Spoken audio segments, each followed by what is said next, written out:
naye naffe gye twali tugamba nti abantu beetaaga obuyambi tusobola okwekwatakwata okufunayo bino. Ssebo omukulu w'eddwaliro ngenda kutwala omukisa guno okukwasa ebintu bino ebiri wammanga. Tuleese delivery bed, kyekitanda abakyala kwe bazaalira.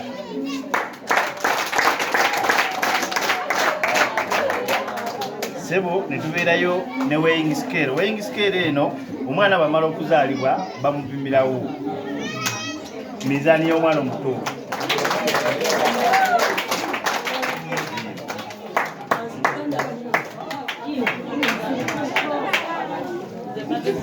Ssebo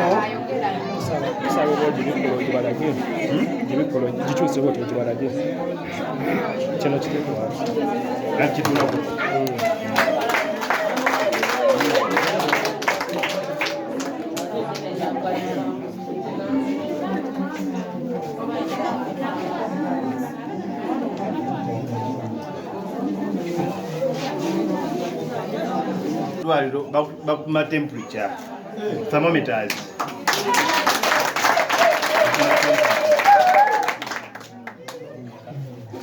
Buli butaano.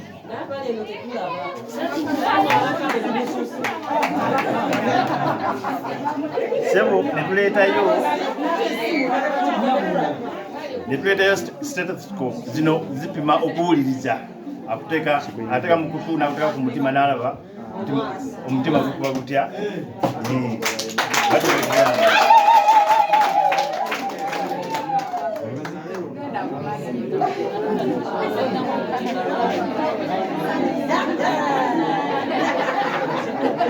Ne tuleetayo akapima sukaali, obupima sukaali buli bubiri.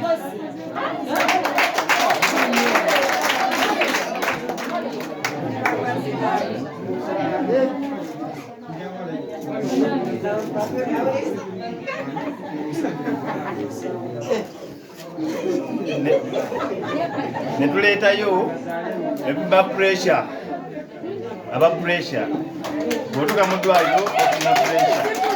Ebyo biri bibiri.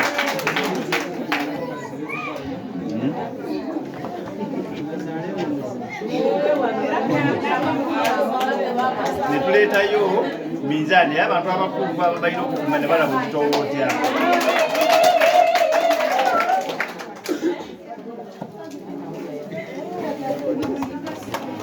Ebyo nabyo nga biva mu July baby abazaalibwa mu July. Ne tuleetayo liquid soap abayambi okulongoosa eddwaliro okukola ki.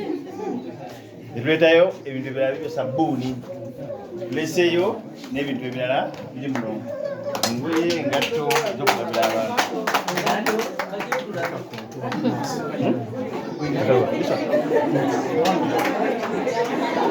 Bino wano wekali wammanga wano nti kajja tuyambanga nti ne bw'aliba avuddewo aliddawo alitegeera nti tukola ki, twaliko wano. Kano kajja kusigalanga mu ofiisi ye.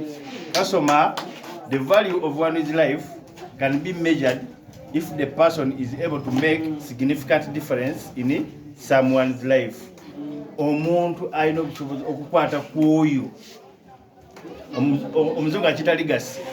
Legacy si bizimbe abantu abasinga nti nze nkoze. Okoze weezimbidde ggwe.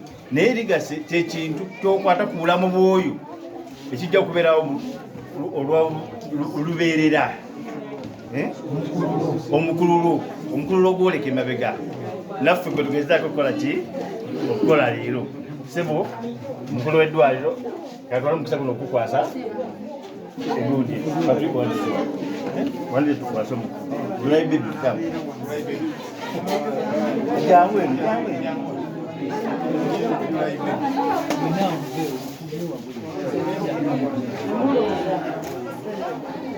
twala omukisa guno Ssebo okukwasa ebintu bino birabirire abantu baffe abamu kitundu muno. Bebale nnyo, bebalire ddala.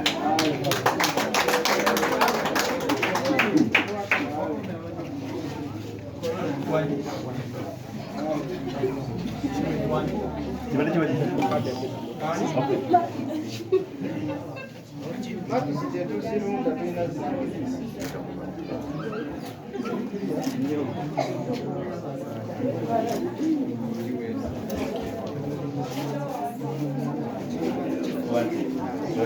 One.